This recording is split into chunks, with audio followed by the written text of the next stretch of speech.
Ini bukan April Fool. Trump dah kenakan tarif kepada seluruh dunia dan Malaysia pun kena juga. Mengapa Trump buat begini? Okey, ceritanya macam ni.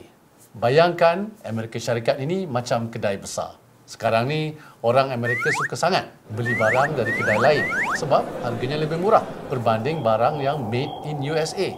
Jadi bos kedai Amerika marah. Mulai sekarang kalau barang dari luar nak masuk kedai kita, kena bayar yuran masuk. Contoh, bayangkan China jual baju kat Amerika. Sebelum ini harga baju tu $100.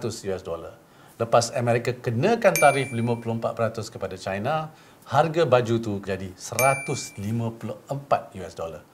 Bos kedai Amerika ingat, bila dah mahal macam ni, orang Amerika tak beli dah barang dari luar. Syarikat-syarikat Amerika yang dulu buat kilang kat luar pun akan balik buka kilang kat Amerika. Tapi, bila barang dari luar jadi mahal, siapa yang kena bayar yuran masuk tu? Pembeli di Amerika. Jadi, pembeli kat Amerika yang biasa beli baju harga $100, kena bayar $154 untuk beli baju tu. Baju made in USA pun masih mahal. Murah sedikit saja dari baju China. Mungkin $150. Jadi, orang Amerika pun fikir dua kali nak beli. Sebab apa? Sebab yang naik harga ni bukan baju saja, tapi semua benda. Jadi, pengguna Amerika kena berjimat sebab inflasi naik tinggi, semua barang dah mahal. Bila orang kurang beli, ekonomi pun jadi perlahan. Negara yang jual barang kat Amerika pun tak suka. Barang diorang tak laku, ekonomi diorang pun boleh terjejas. Diorang pun cakap, okey, kalau macam tu, barang dari Amerika pun kena bayar yuran masuk juga.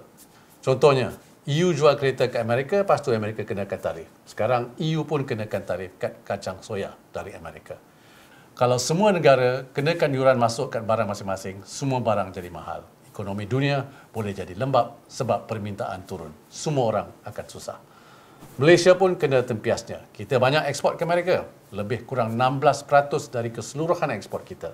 Bila Amerika kenakan tarif, barang kita kat sana jadi mahal.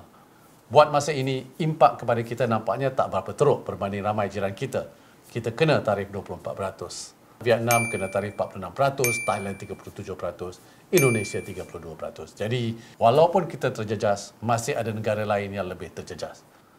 Sebenarnya dari dulu pun kita dah sedar potensi kenaikan tarif ini. Sebab itulah kita cuba pelbagaikan pasaran ekspor. Contohnya tahun lepas, ekspor ke Kenya, Oman dan Namibia mencapai rekod baharu.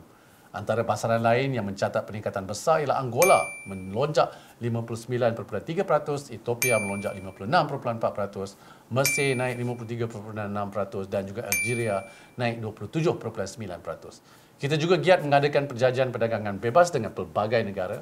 Awal tahun ini kita dah sign SIPA dengan UAE. Kita juga dah mulakan semula rundingan FTA dengan EU dan Korea pada tahun lepas.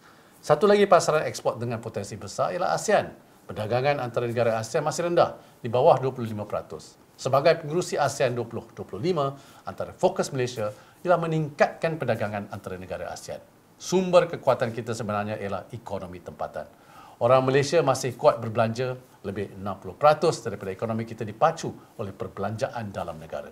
Sebelum ini, kita dah set up National Geo-Economic Command Center yang dipengerusikan oleh Perdana Menteri untuk merangka strategi komprehensif bagi menangani isu seperti ini. Pada masa yang sama, kita teruskan rundingan dengan Kerajaan Amerika Syarikat untuk cari penyelesaian menang-menang bagi kedua-dua pihak.